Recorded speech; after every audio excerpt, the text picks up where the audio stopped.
a tônica deles é a felicidade, é a realização. Por causa desse aparelho aqui, da mágica do que ele faz, né?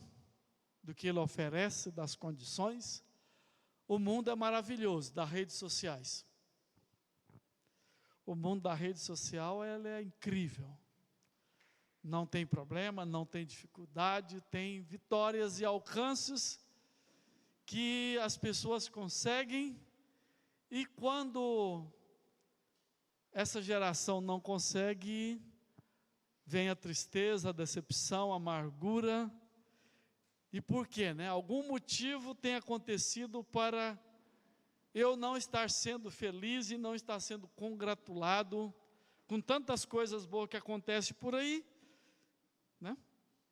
E é claro, eu acho também que eu não sou de postar muito. Eu tenho Facebook, tenho o outro ali, eu nem lembro o nome, como que é? Oi? O Instagram, e eu não sou, acho que deve ter mais de ano que eu não compartilho nada.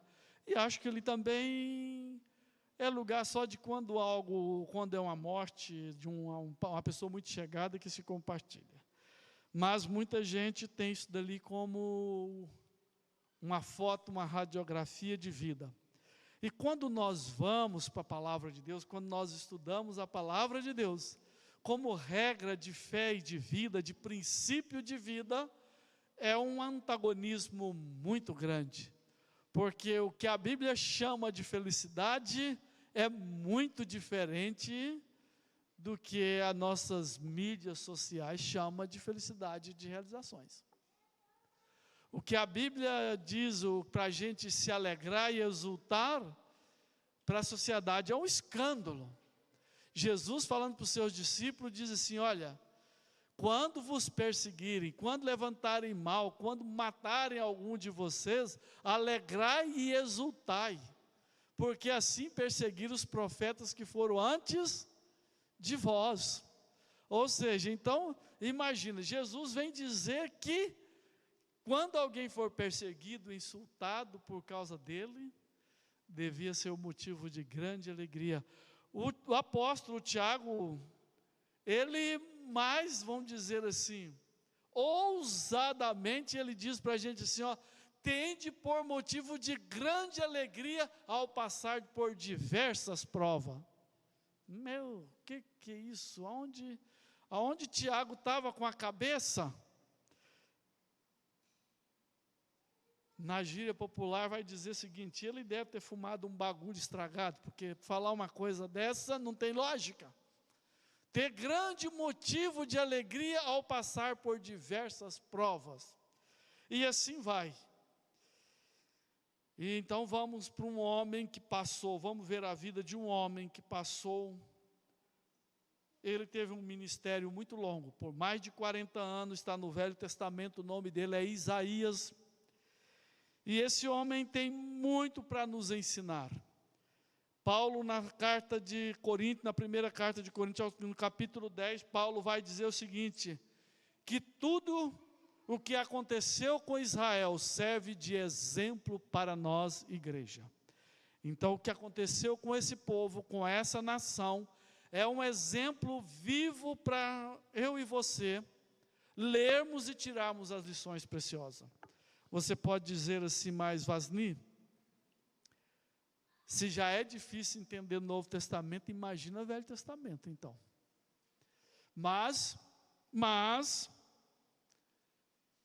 todo cristão deve ser pelo menos um bom leitor da Bíblia. Todo cristão interessado, todo discípulo interessado no crescimento na sua vida espiritual, ele tem que ler e meditar na palavra de Deus. Todo cristão, discípulo, comprometido, interessado no seu crescimento, comprometido com o reino de Deus, todos os dias ele tem que ler a palavra, meditar nela, orar e tirar um tempo com Deus. Não tem outro caminho, não tem outro jeito. Não sei se é o caso de vocês, Mas eu já vi pessoas que abrem a Bíblia e colocam ela num canto da casa, com um versículo aberto ou com um livro aberto. Tem gente que gosta de Salmo 91, deixa lá aberto. Funciona para meditação, para leitura, para conhecimento? Funciona, amados? Pode dizer bem alto, funciona? Não. Me diga uma coisa, se você gosta da voz do Cid Moreira, aquele que falava bem bonito, a juventude hoje não conhece, mas quem tem mais de 30 conhece. Quem tiver 30 vezes 2, então aí sabe de cor salteado quem é Cid Moreira. Adianta você colocar o Cid Moreira o dia inteiro na sua casa, rodando, começar o Novo e o Velho Testamento, colocar livro de Salmo e colocar lá numa voz assim, num volume que não atrapalha, mas que dá para ouvir, você colocar todos os dias diariamente, adianta para você entender e compreender a palavra de Deus? Pode falar alto, irmãos, eu gosto que vocês interajam comigo, sim ou não?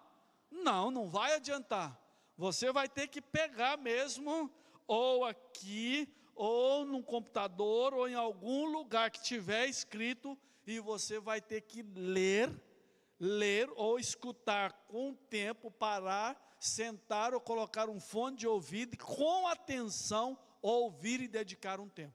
Aí vai funcionar. Então vamos pegar o Isaías capítulo 6, versículo 1. Irmãos, a Bíblia, no tempo que ela foi escrita, não era tão fácil você escrever um livro. E se você quisesse escrever algo que alcançasse a nação, pessoas, era mais difícil ainda. Se você soubesse escrever naquela época, você poderia preparar um pedaço de barro, fazer digamos assim, um pedaço assim, um quadrado, e preparar e escrever. Mas se você quisesse escrever um livro, quisesse escrever algo e deixar para alguém, era muito complicado. Então, tudo que nós temos escrito na palavra de Deus, palavra por palavra, versículo por versículo, é de grande importância quando você lê, você parar e meditar por um tempo. Então, vamos lá. No capítulo 6, versículo 1 de Isaías, todos acharam? Quem achou, diga amém. Quem não achou, diga misericórdia. Então, todos acharam. No ano da morte do rei Uzias. Repete comigo. No ano da morte do rei Uzias. No ano do rei Uzias. Quem é esse homem? Quem é essa figura? Essa pessoa tão importante? Ou qual é a importância de ser mencionado na Bíblia que no ano da sua morte, o ano da sua morte. Vamos ter que andar um pouquinho. Pode ficar aí nos Isaías, eu vou abrir aqui, se você pode guardar, vou ler aqui para ganharmos um tempo, para nós descobrirmos quem é essa figura aqui. Quem foi Uzias? Uzias foi um rei de Judá. Depois que Israel saiu do Egito, que foi levado para o deserto, depois de 40 anos, que Moisés levou eles ali para a divisa da terra prometida, Josué estabeleceu a nação, depois veio o juiz, depois veio o tempo dos reis, veio o rei Saul, o rei Davi, depois veio Salomão, e depois que Salomão morreu, foi dividido em 2 reinos. Você vai ter o reino do norte, chamado Reino de Israel. Você vai ter o reino do sul, Judá, Levi e Efraim vão formar o reino do sul. Então você vai ter reino do norte e reino do sul. No reino do sul, todos do reino do sul vai estar no livro de Crônica. No livro de 1ª e 2ª Reis vai estar os 2 reinos, as suas histórias colocadas. Mas nós vamos olhar aqui o livro da história do rei Uzias, em 2 Crônicas 26, fica aí no Isaías, eu vou lá para você. Todo o povo, 2 Crônicas 26, versículo 1, todo o povo de Judá tomou Uzias, que tinha 16 anos de idade, e o constituiu em lugar de seu pai. Uzias tinha 16 anos de idade quando começou a reinar. Versículo 4, fez o que era reto aos olhos do Senhor, segundo tudo que Amazias seu pai havia feito. Olha só, o rei Uzias propôs-se buscar o Senhor Deus nos dias de Zacarias, que era sábio nas visões de Deus. Enquanto Uzias buscou o Senhor, Deus o fez prosperar. Aí vai contar a façanha dele, que ele tinha um exército muito grande, que ele guerreou, ele venceu muitas guerras, ele fez armas de guerra. Em Jerusalém, no versículo 15, ele fabricou máquinas inventadas por homens espírito, que colocado nas torres, nos cantos das muralhas, para atirarem flechas e grandes pedras. A fama de Uzias se espalhou até muito longe, porque ele foi maravilhosamente ajudado até se tornar muito poderoso. Deu para entender? O povo toma ele, coloca ele como rei. Aí nós vamos ter um sacerdote, vamos dizer assim, um sacerdote chamado Zacarias. Nos dias propôs a buscar a Deus. Zacarias, que era sábio, não diz que é um sacerdote, aliás, era sábio nas visões de Deus. Então, esse homem ajudou esse jovem Uzias. Enquanto Uzias buscou o Senhor, Deus o fez prosperar. E a fama de Uzias se espalhou até muito longe, porque ele foi maravilhosamente ajudado até se tornar muito poderoso. Irmãos, e quando um homem se torna poderoso, quando ele se torna grande, digamos assim, nos seus feitos, algo acontece com essa pessoa. O seu orgulho, a sua índole, se dependendo dele, vai ser a maior parte, vai crescer. Você quer conhecer alguém? Dá poder para ele. Uma pessoa, quando ele recebe autoridade, aí ele vai demonstrar quem ele é. E o rei Uzias se tornou muito poderoso, mas muito poderoso. Ele ficou tão poderoso que lá naquele tempo havia um templo construído por Salomão. E naquele templo era o modelo do tabernáculo. Você tinha o lugar santo, você tinha o santo dos santos, você tinha o altar de incenso, e ali era feito, digamos assim, ali era feito o sacrifício, ali era feito as ofertas. Esse daí está me segurando, né, que eu quero mexer. E o que acontece? Quem podia oferecer sacrifício naquela época? Quem poderia oferecer? Quem fazia os sacrifícios ali e ministrava no templo? Quem poderia fazer isso? O sacerdote, a família de Levi, os levitas. Os levitas eram responsáveis pelo funcionamento do templo. Então, só um sumo sacerdote poderia entrar ali no lugar santo e ele poderia oferecer incenso, queimar incenso. O que aconteceu com Uzias?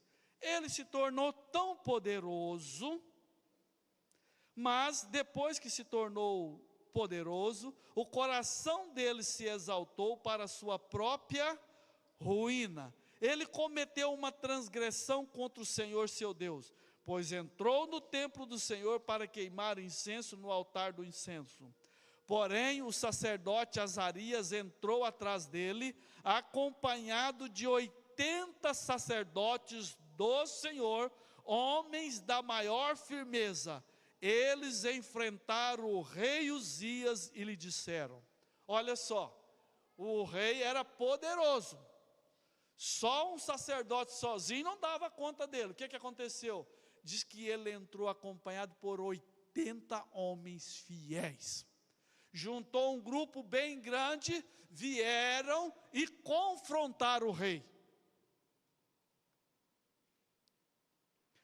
Não compete a você, Uzias, queimar incenso diante do Senhor, Mas aos sacerdotes, filhos de Arão, que são consagrados para esse serviço: saia do santuário, porque você cometeu uma transgressão, e isso não lhes trará honra da parte do Senhor. Irmãos, um grupo de pessoas resolveu enfrentar o rei. O que vocês acham que o rei ia fazer com ele? Aquele rei poderoso, que tinha conquistado reinos, que tinha conseguido construir cidades, era um homem poderoso. O que vocês acham que ele ia fazer com esses homens? Arrisca, meus irmãos, vamos lá, me diga bem alto, o que ele ia fazer com esses homens? Matar todo mundo. Quem é você para me enfrentar? Quem você pensa que é? Você está falando com quem? Eu sou o rei Uzias, todo mundo me conhece, eu sou famoso, agora você vai querer dizer isso para mim? Então, olha só, então Uzias se indignou, ele tinha o incensário na mão para queimar o incenso. No momento em que ele se indignou contra os sacerdotes, a lepra lhe saiu na testa, ali mesmo na presença do sacerdote, na casa do Senhor, junto ao altar do incenso. Quando ele ficou irado, que ele ia abrir a boca, que ele ia gritar, que ele ia chamar o soldado, lhe saiu uma ferida de lepra na testa. Lepra na Bíblia significa o que, amados? Pecado. Na Bíblia, lepra é símbolo do pecado que separa, porque naquela época, vamos lá para a idade aqui então, vamos de novo, eu vou olhar para ti, meu querido, aparentemente tu tem mais, os acima, os Zenta aqui, os Zenta vai lembrar aqui, os 50, os 60 e a mais. Naqueles anos, quando nós éramos criança, quem tinha lepra, onde ele tinha que ficar? Onde ele morava? Num leprosário, amor, num lugar separado, numa vila que se chamava leprosário. Ele tinha que morar num lugar separado. Por quê? Porque a lepra era uma doença transmissível e não havia cura. Depois se descobriu a cura, aí pronto, acabou. Hoje tem tratamento, não precisa, mas precisava de ser isolado, ser tirado do convívio social. Então o rei Uzias ficou leproso. Quando o sumo sacerdote Azarias e todos voltaram para ele, e eis que ele estava leproso na testa. Então apressadamente o tiraram dali, e até ele mesmo se apressou em sair, visto que o Senhor o havia ferido. Mas havia algo, olhando assim, vendo aqui, você pode dizer, mas Deus é tão cruel assim, que fez isso com Uzias? Essa geração de hoje, mimimi, vocês sabem como é, né? Mas que absurdo que Deus fez com Uzias, botou uma lepra na testa dele, coitadinho do Uzias. Meus queridos, se fosse no templo lá atrás de Moisés naquela época, se ele entrar, sabe o que ia acontecer com ele? Ele ia cair morto ali diante do sacerdote. Ele nem ia entrar, quando ele botasse o pé ali, pimba, caía morto. Então eles tiraram Uzias dali.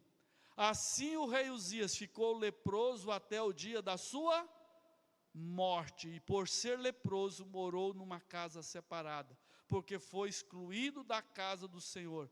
E Jotão, seu filho, tinha o seu encargo palácio real, governando o povo da terra. Então nós vimos quem foi Uzias, um rei poderoso, que buscou a Deus, até o dia que seu coração engrandeceu. E Isaías, meus amados, quem era Isaías?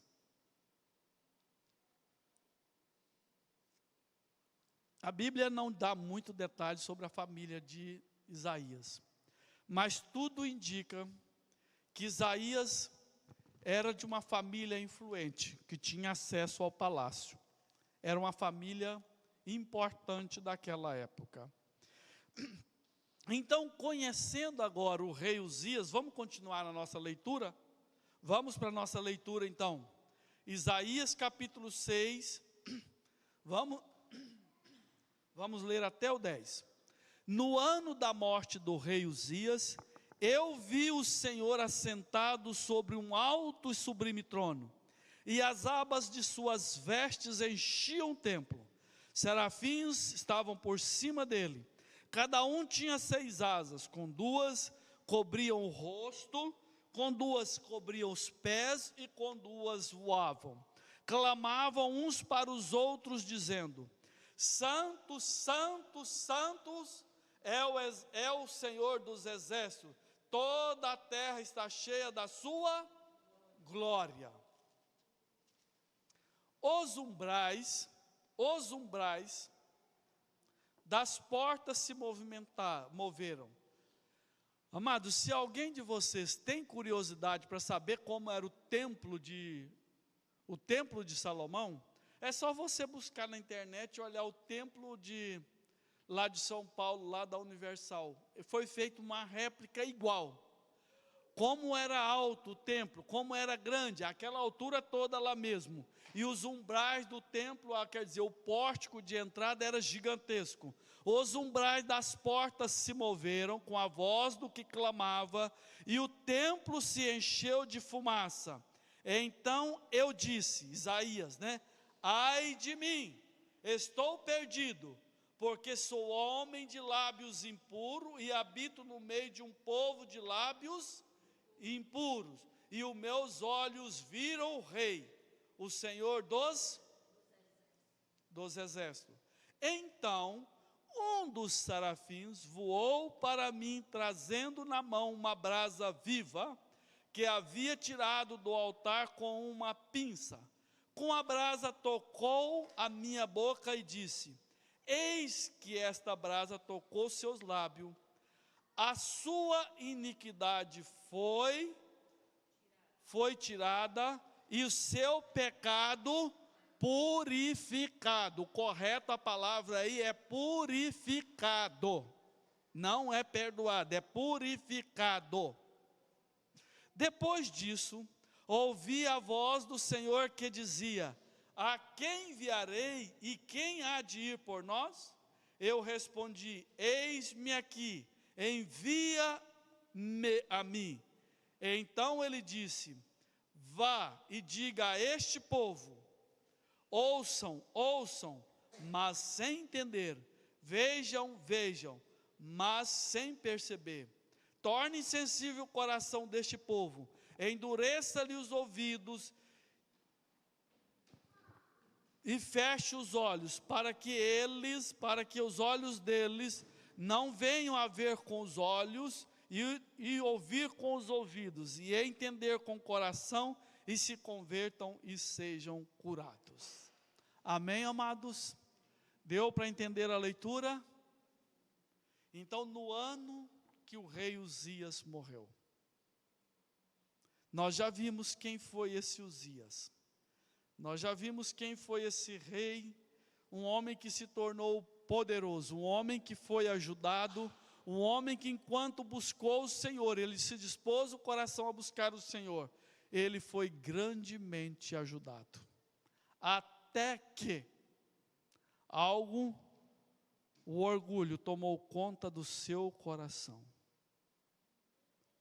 E quando o orgulho tomou conta do coração, a palavra de Deus diz que a soberba precede a ruína, a soberba precede a queda. Irmãos, guarde isso bem no seu coração. A soberba precede a ruína ou a queda. Se você vê uma pessoa e ela é soberba, você pode ter certeza de que a ruína vai estar perto.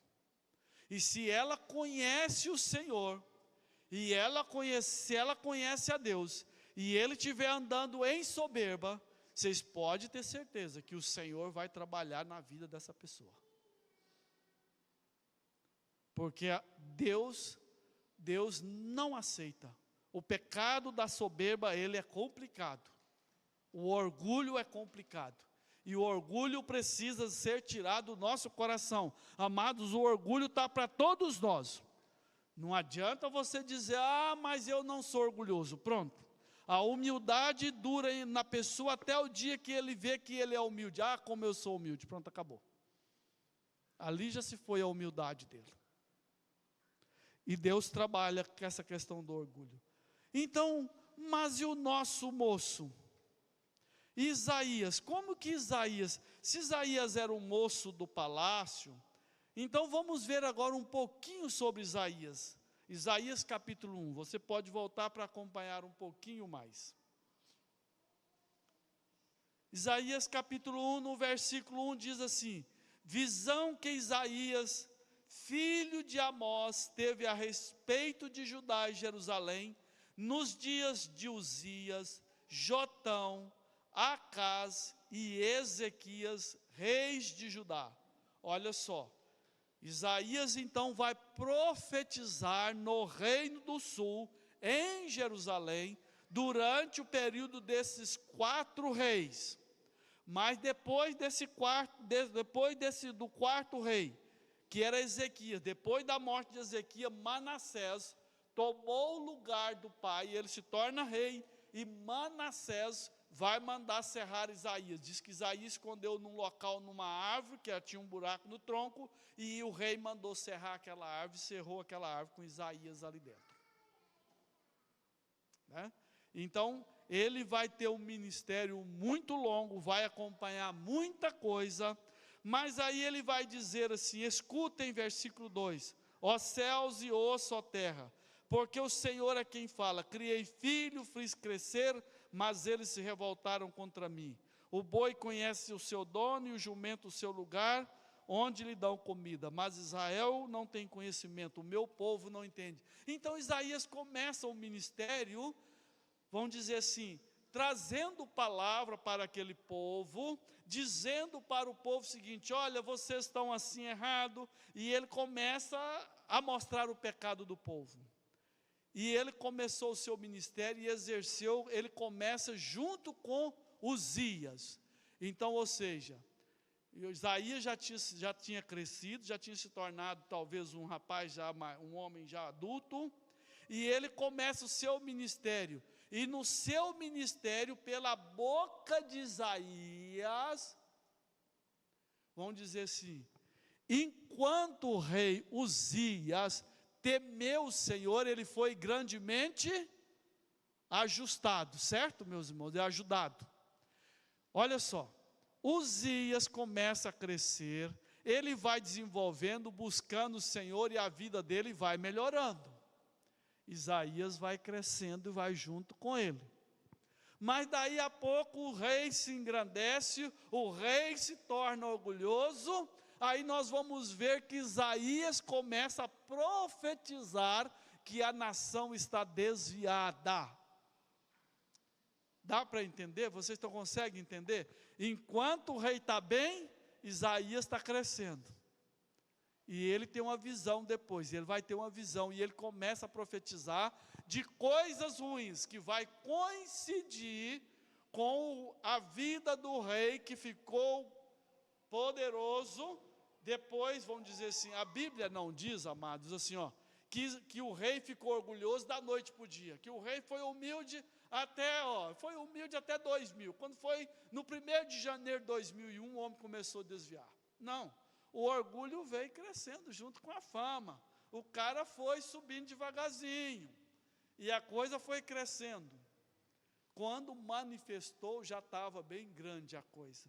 Então Isaías começa a profetizar, começa a falar, mas quando chega no capítulo 6, porque depois Isaías vai dizer, ai disso, ai daquilo, ai daqueles que juntam casa, ai daqueles que bebem de manhã até a noite, e ele vai condenando uma série de coisas. Mas quando chega no ano da morte do rei Uzias, Isaías diz assim, eu vi o Senhor assentado sobre um alto e sublime trono. O que nós podemos tirar para nós da morte do rei Uzias? Por que foi tão importante e tão marcante que no ano em que o rei Uzias morre, Isaías vai ver o Senhor.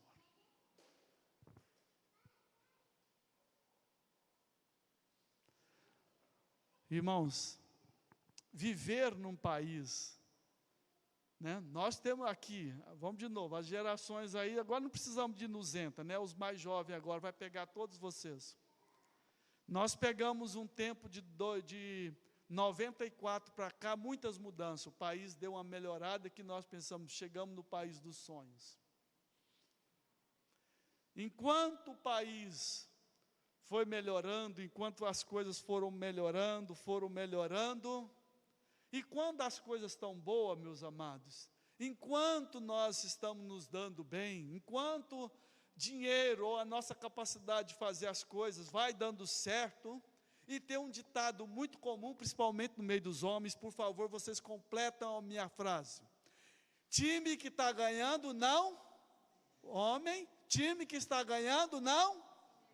Então, se está dando tudo certo, se está dando tudo bem, para que mexer na configuração do time? É só continuar. É só continuar. Se minha vida está tudo bem, se está tudo certo, então é só seguir em frente. Mas acontece o seguinte, que as coisas não estavam boas. Isaías começa a profetizar para o povo, para a nação, que nada está bem. Mas quando chega no capítulo 6, Isaías vai ter uma visão. Agora ele vai ver o Senhor. E quando ele vê o Senhor, olha só a experiência dele. Ai de mim, estou perdido, porque sou homem de lábios impuros, e habito no meio de um povo de lábios impuros, e os meus olhos viram o Rei, o Senhor dos Exércitos. Quem saiu falando, né? Ele saiu profetizando que o povo estava assim, que o povo estava assado, mas quando ele vê o Senhor, o que ele diz? Ai de mim também. Todos não estavam bem, mas quando ele vê o Senhor, ele descobre também que ele não está bem. Agora, se o time não está ganhando o campeonato, o que tem que acontecer com o time? Tem que fazer mudança, não é isso, meus queridos? Se não está ganhando, tem que fazer mudança. Se continua perdendo, o que tem que fazer? Demitir o técnico. Não é isso que tem que fazer? Agora, se as coisas não estão bem, nós vamos ter que procurar novos caminhos. Coisas novas e diferentes vai ter que acontecer na nossa vida.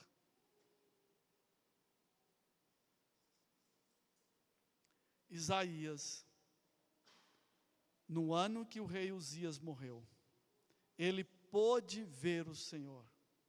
E eu estava imaginando nessa palavra, meus amados, me veio ao coração o seguinte entendimento.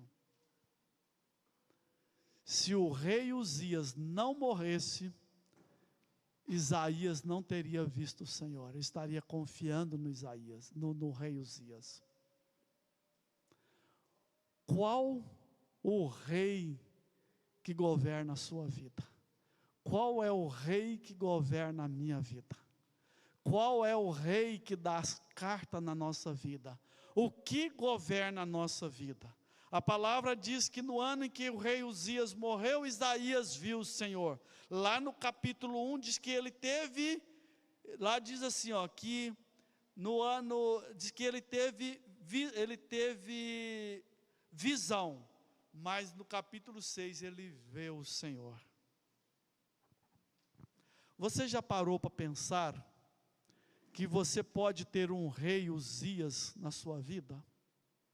Mas vamos mudar de nome, não é Uzias, porque Uzias já morreu por lá.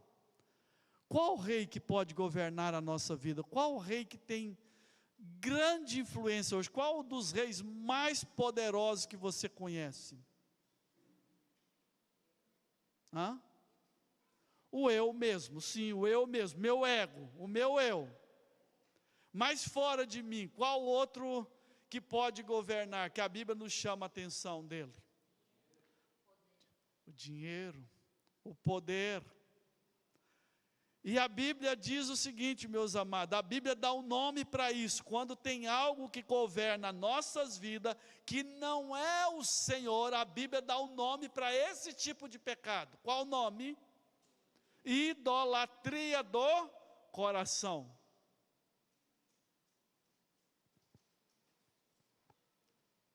Irmãos, e eu descobri uma coisa, que esse rei Uzias, dentro da gente, o bicho é poderoso, o bicho inflama, mas olha daquele que quando alguém contraria ele fica fula da vida.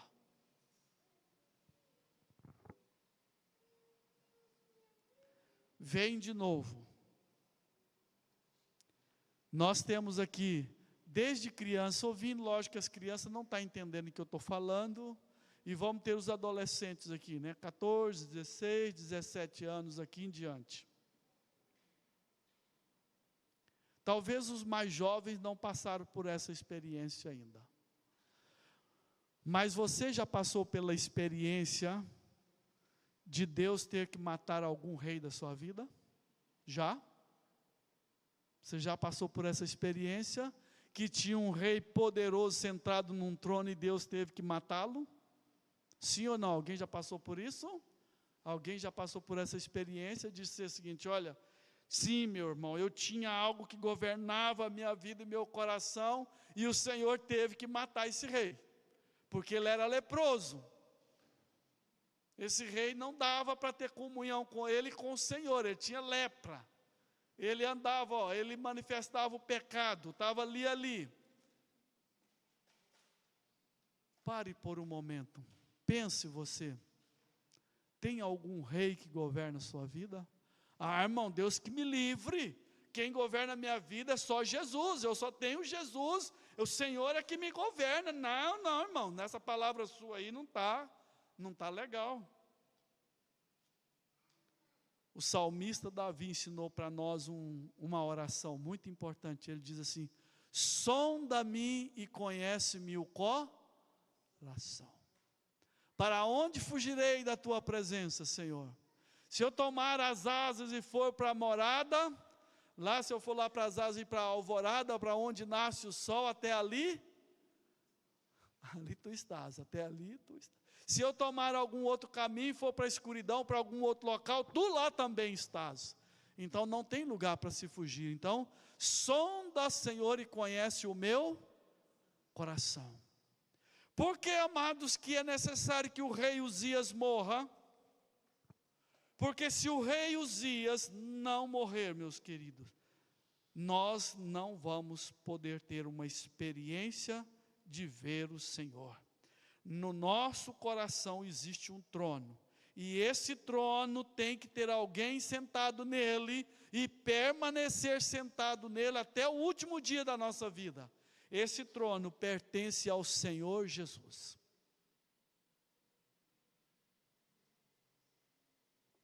Então, depois que Isaías tem a experiência de ver Deus, aí a palavra diz que ele tem a experiência da sua própria condição pecaminosa, irmãos. Olha só, ele já estava profetizando.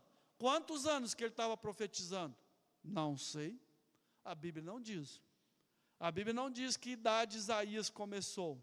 Se ele começou com 17, com 18, e se o rei Uzias morreu depois de 10 anos. Eu tenho a impressão de que ele começou, digamos assim, mais velho. Ele não começou muito jovem. Ele deve ter começado, Jeremias foi jovem, mas ele deve ter começado mais velho. Ele pegou primeiro a experiência do rei Uzias, da sua vida vitoriosa. Depois ele vai ter uma experiência da vida não vitoriosa. E a palavra diz assim que ele viu o seu pecado, e o anjo vem e toca com a brasa que foi tirada do altar no seu lábio, e diz que o seu pecado foi purificado.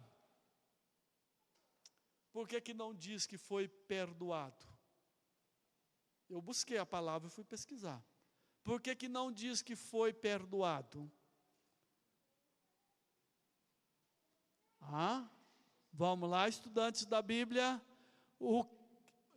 Quem é que pode perdoar pecado na Bíblia? Quem? Jesus. Só Jesus pode perdoar pecados. Isaías viveu 700 anos de Cristo. O pecado dele foi purificado, porque quem perdoa pecado é Jesus de Nazaré, depois da sua morte e ressurreição. Porque sangue de bois, sangue de animal não podem purificar pecado, podia cobrir pecados. Aí você diz, mas Vasni, como que no Velho Testamento então as pessoas puderam ter comunhão com Deus? Porque Deus proveu um sacrifício até a morte de Jesus. A Bíblia diz que o adorador do Velho Testamento, quem diz Hebreus, diz que o adorador do Velho Testamento não tinha consciência perfeita, porque sangue de animais não pode purificar pecado. Só Jesus pode purificar pecado. E quando o pecado de uma pessoa é perdoado, meu irmão, a pessoa tem condição agora de ter paz no coração. Quem tem os seus pecados perdoados, ele está em paz com Deus.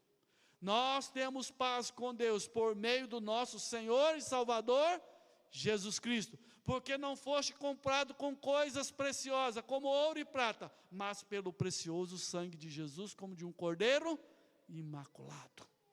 Então Isaías, ele tem a sua experiência de purificação, agora ele vê, agora ele ouve, ele viu o Senhor. Depois que ele viu, ele foi purificado, ele ouviu uma voz que dizia assim: a quem enviarei, quem há de ir por nós?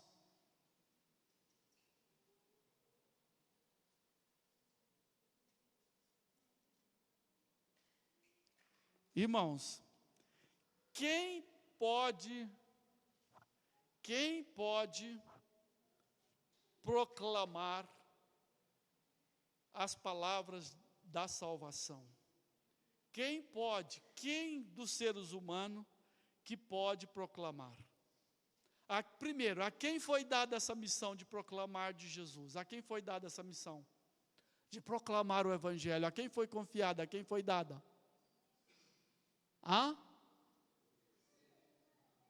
Foi dado para nós, para a igreja, não foi? Para os seres humanos, foi para nós, não foi para anjos.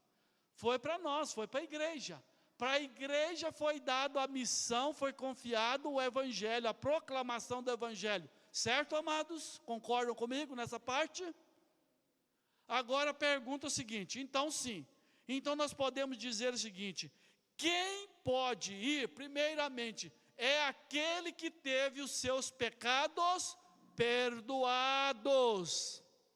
Agora deixa eu fazer uma pergunta para vocês aqui. Irmãos, quem tem consciência aqui de que seus pecados já foram perdoados do passado? Porque do futuro não vamos pensar no futuro, vamos pensar até agora, até hoje. Quem aqui acha que seus pecados foram perdoados? Todos nós, certo? Nós achamos que os nossos pecados foram perdoados. Então nós já cumprimos com o primeiro passo. Pode proclamar o Evangelho, a boa nova da salvação. Você pode proclamar que Jesus perdoa pecado, porque você teve os seus pecados perdoados.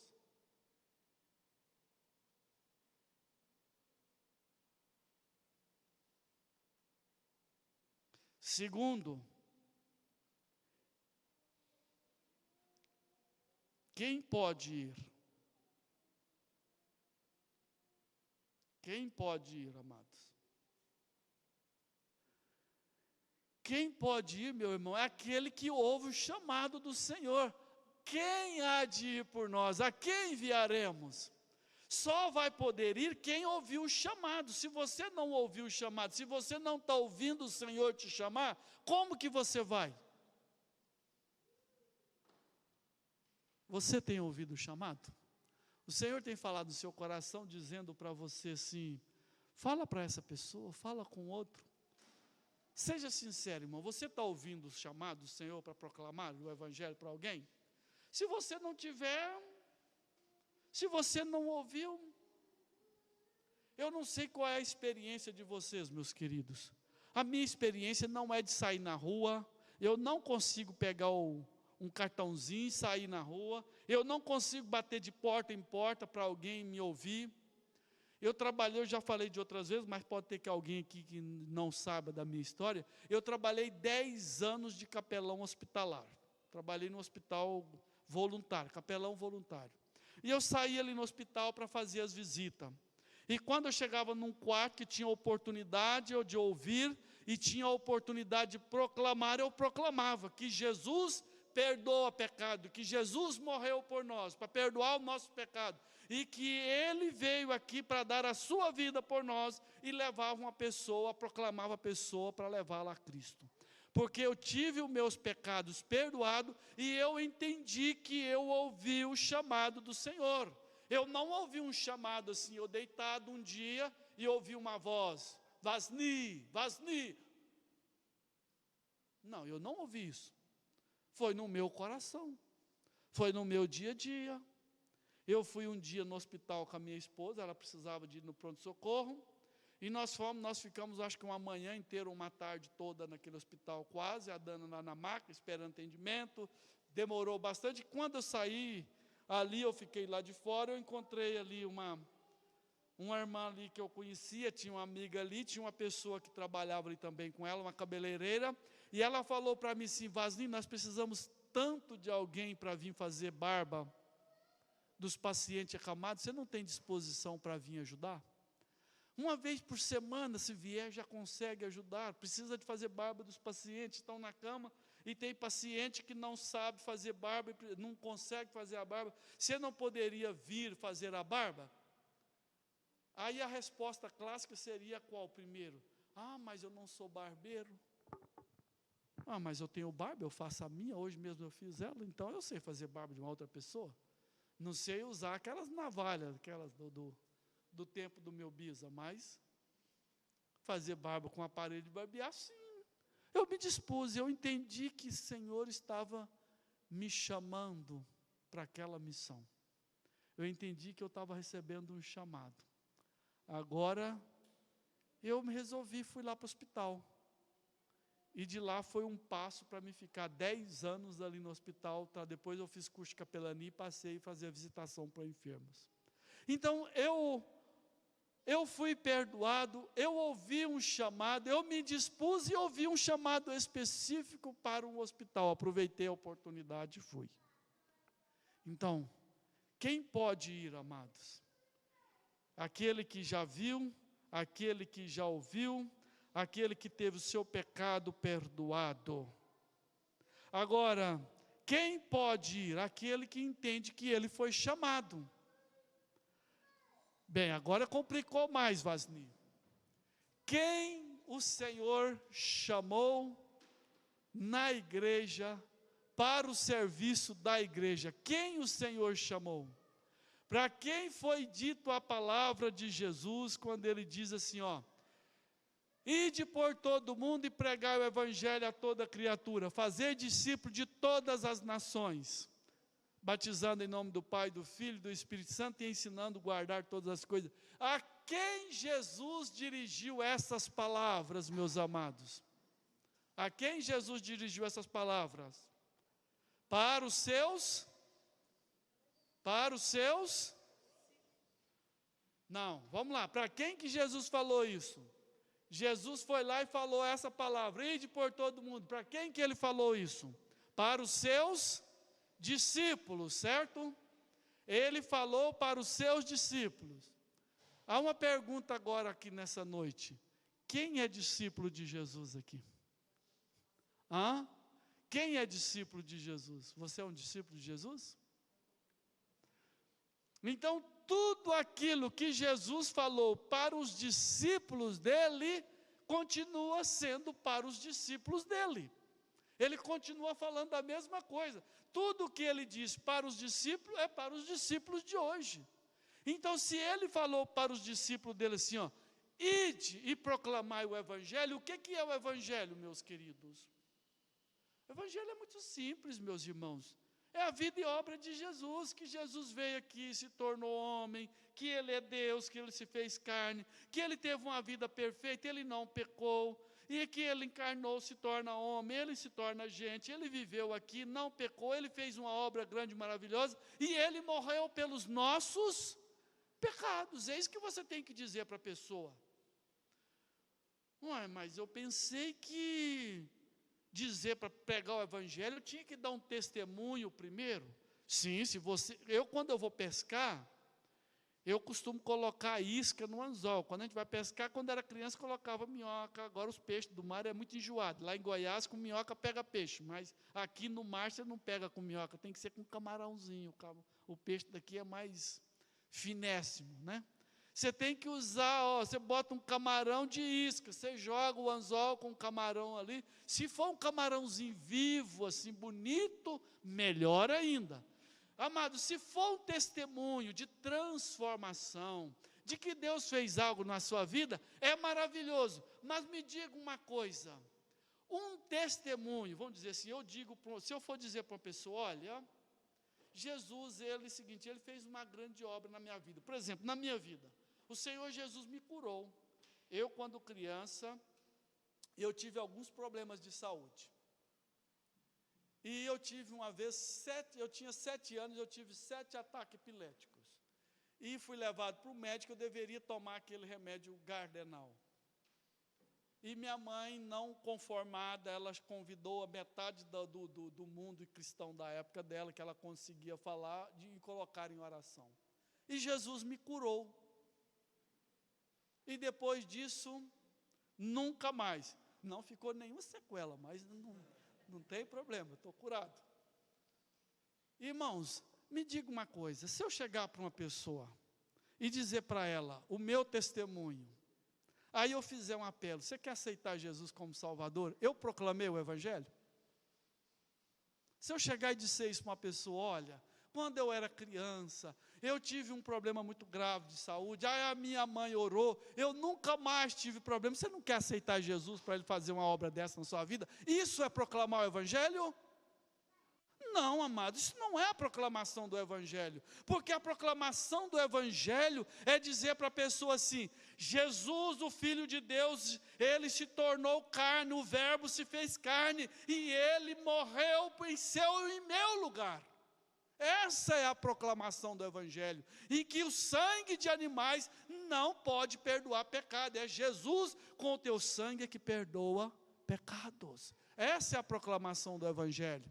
Então você pode ter uma isca, um testemunho, mas você vai precisar de proclamar o Evangelho.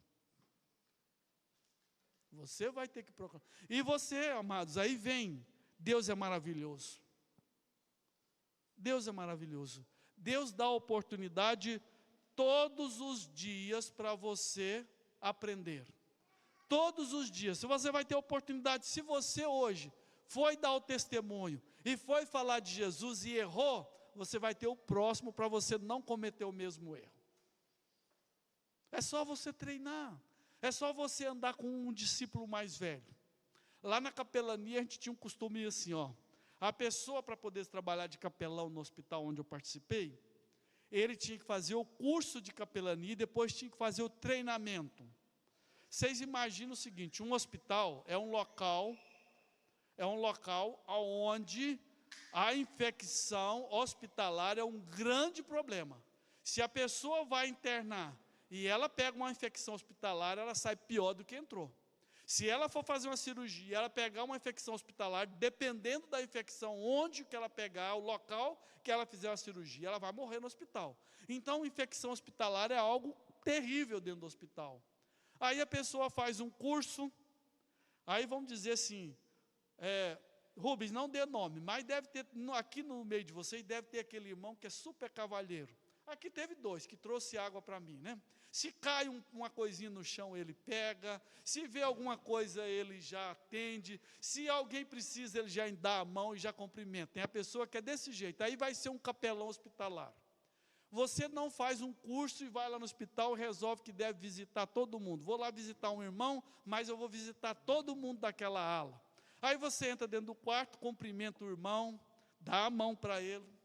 conversa com ele, cai alguma coisa no chão, você pega aquele negócio, devolve lá para a mesa, derruba, aí você vai na outra cama, dá a mão para o outro, sai dali, dá na mão para todo mundo, cumprimentando.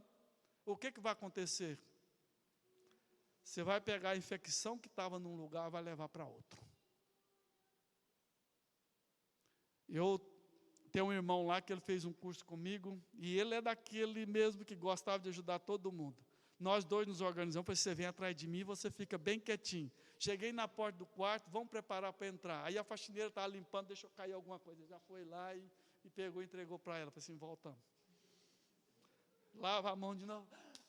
Entendi, irmão. Lavou a mão, arrumamos tudo, voltamos para a porta do quarto. Aí ele entrou, eu entrei com cuidado, com o cotovelo empurrando a porta, ele entrou. Aí cheguei, daqui a pouco ele já deu a mão e já encostou na cama, daqui a pouco ele foi encostando na parede. Falei, não, só um momentinho, volta lá. Lava essa mão sua de novo. Aí daí a pouco nós chegamos, conversamos, a pessoa falou assim, eu estou com muita sede, você me dá um pouco de água? Ele foi lá e pegou o copo e falei, não, passa um momento, vamos sair, vamos lá fora. Fomos lá no balcão da enfermeira lá, da enfermeira-chefe. Nós estamos no quarto fulano de tal ali, nós estamos visitando ele, e o paciente pediu para beber água. Esse paciente pode beber água de jeito nenhum, ele está de jejum, ele vai fazer uma cirurgia hoje à tarde. Se ele beber água, já está esperando no TI, médico já está tudo preparado, ele não pode beber água. Você está entendendo, irmão? Para tudo que nós for fazer, quanto tempo Jesus passou treinando os discípulos dele? Quanto tempo?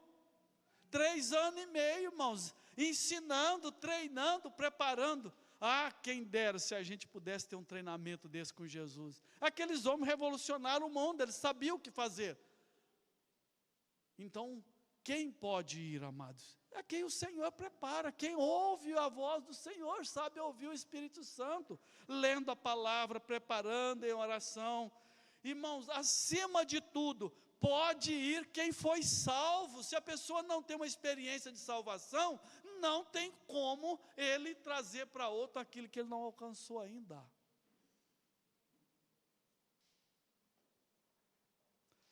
Deus preparou Isaías, teve que prepará-lo. Teve que preparar o Isaías, teve que organizar a vida do Isaías, o rei teve que morrer. Isaías teve uma experiência com o Senhor. Irmãos, eu tenho uma outra notícia para vocês. Eu sempre gostei de pescar. Márcio, você conheceu o finado Werner Voigt? O Werner, ele converteu no final da vida dele, lá dele morrer, uns anos antes, ele converteu, e nós começamos a andar junto. O bicho gostava de pescar, juntou comigo, então pronto. Uma vez, nós fomos pescar. Acho que nós fomos sexta-feira, eu voltei domingo. Não pegamos nenhuma cabeça de peixe morto naquele mar. Não pegamos nada. Ficamos 3 dias batendo na beirada daquela, ali em Penha, Armação, Penha. Andamos para tudo quanto é lado, gastamos dinheiro com camarão bom, camarão ruim, com tudo quanto é tipo de isca, e não pegamos nada. Aí tem um outro ditado que diz, quando você não pega nada, o que a gente fala? Que o mar não está para peixe. Não peguei nada, gente, o mar hoje não estava para peixe. Agora eu tenho uma notícia muito boa para te dar, irmãos. Para a igreja, o mar está para peixe. É época de avivamento. Está assim, amados. Olha, você pode jogar anzol sem isca que está pegando. Pegar peixe-porco, quando dá cardume de peixe-porco, é um peixe que dá no mar, você só põe um pedacinho de papel, amarra um pé da canoa, você só bota aquilo lá com um pedaço de papel, você pega, fica puxando um atrás do outro. Tem um ano e pouco, nós estamos participando de um projeto novo lá em Ilhota, nós temos quase 100 pessoas batizadas. O mar está para peixe. É época de avivamento. É época em que Deus está alcançando pessoas. O Espírito Santo está alcançando pessoas. Então vamos dizer assim, vamos ver se vocês concordam comigo. Nós estamos aqui numa reunião de discípulos que foram perdoados. E que o rei Uzias, se não morreu, está morrendo. É a ano da morte do rei Uzias. Quem foi perdoado, quem é discípulo de Jesus, está sendo chamado para ser pescador de homens. E qual é a ferramenta? O Evangelho do nosso Senhor Jesus Cristo. Quem é que capacita e ajuda? O Espírito Santo. Ah, mas vai ter facilidade, vai ter alegria, vai ter felicidade? Não a felicidade que o mundo oferece, mas a que o Senhor oferece vai encher sua vida de felicidade. Entende, amados? Isaías, ele teve um ministério profético, mas ele não viu a mudança no seu país. Ele experimentou um tempo muito difícil, para ele foi complicado, foi perseguido até o final da vida dele, e teve uma morte cruel. Não sei se tem isso para a sua vida, por enquanto não, por enquanto está tudo calmo no sentido de se morrer por Cristo, pelo menos na nossa nação. Mas uma coisa eu entendo, amados, que chegou o tempo de se pescar. Vinde após mim e eu vos farei pescadores de homens. Jesus prometeu para os discípulos. Meus queridos, eu digo assim, que você não precisa de hoje aqui, nós vamos orar já, quero orar com os irmãos. Você não precisa de fazer, não, Senhor, uma entrega, levantar a sua mão, vir aqui à frente. Eu não vou convidar para vocês para fazer isso. Eu só gostaria o seguinte, que você refletisse, que você meditasse. Deus tem me chamado para falar dele, de Jesus. Eu tenho a oportunidade. Se você disser assim, não, mas eu não tenho capacidade, Deus dá oportunidade para você aprender. Assim como eu tive a oportunidade de aprender capelania, alguém me ensinou, eu fiz isso também. Quando eu estava aprendendo, eu fiz também meus erros lá, meus queridos. Eu não fui bonzinho, melhor do que aquele irmão, não. Que eu falei aqui. Eu errei bastante, até eu aprender. Agora, eu creio que Deus está chamando os irmãos e o mar está para peixe. Se você crê nessa palavra, se você ouviu o Senhor, se você viu o Senhor, como que eu vejo o Senhor, eu ouço? Aí é uma experiência individual, é uma experiência sua com Deus. Ele toca nos corações, Ele fala em sonho, Ele fala com cada um. E o Senhor, se você pedir para Ele, você fala assim, Espírito Santo, me ensina, como é que eu falo de Jesus? Faça essa oração que você vai ter essa resposta. Se você desejar de todo o coração, o Senhor vai te responder. Por quê, amados? Porque a experiência é essa. Não é quem consegue enxergar o pecado dos outros. Eu tomei uma decisão por Jesus, eu nasci e fui criado num lar cristão. Meu pai foi pastor durante muitos anos, até morrer. Mas eu tomei uma decisão pelo Senhor quando eu tinha 17 para 18 anos. E eu tive que orar e pedir ao Senhor para me ensinar. Senhor, eu quero, mas me ensina, me ajuda. E o Senhor tem me ajudado e tem me ensinado até hoje, meus queridos. Até hoje eu tenho aprendido. Tenho tido muitas oportunidades, eu aproveito cada oportunidade. É visitação, ou é uma fala, ou é alguém doente, ou é qualquer situação. Se houver uma oportunidade para falar de Jesus, eu me disponho para falar de Jesus. É igual eu falei para vocês, eu não saio na rua distribuindo folheto, eu não saio batendo em porta, eu não saio de dentro de ônibus falando alto, eu não consigo fazer isso. Não sou contra quem faz. Se você tem graça para fazer isso, faça. Eu não tenho, não é a minha praia. Mas eu estou pescando, já tem mais de 40 anos que eu estou no mar pescando. E diferentemente do meu amigo Werner, sempre tem pescado, sempre tem pegado peixe. E o mar está para peixe. O mar está para peixe. Amém, meus amados? Curve a sua cabeça então, meu querido. Né? Curve a sua cabeça. Se você quer se tornar um pescador, o Espírito Santo quer ensinar. Pai, em nome de Jesus, nós estamos diante de Ti, Senhor, nós queremos ser pescadores. Senhor, aprimora a nossa técnica, Senhor, de pescaria. Senhor, prepara para nós, Senhor, as redes, os anzóis. Senhor, prepara para nós os camarões, Senhor, as iscas. Nos ajude, Espírito Santo. Nos ajude. Senhor, nós precisamos de graça, Senhor. Senhor, se tem alguém aqui que ainda o rei Uzias não morreu, que o rei Uzias precisa de morrer.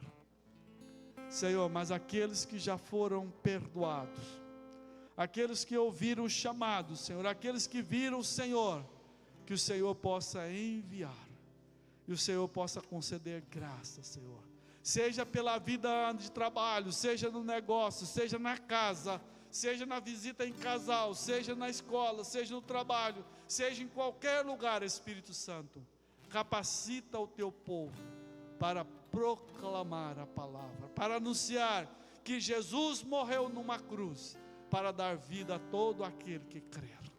Obrigado, Espírito Santo. Senhor, nos capacita, toma nossas vidas nas tuas mãos, toma essa igreja nas tuas mãos, Senhor, e nos encha de ti mesmo. Obrigado por tudo, por essa noite, no nome de Jesus. Amém. Amém, igreja?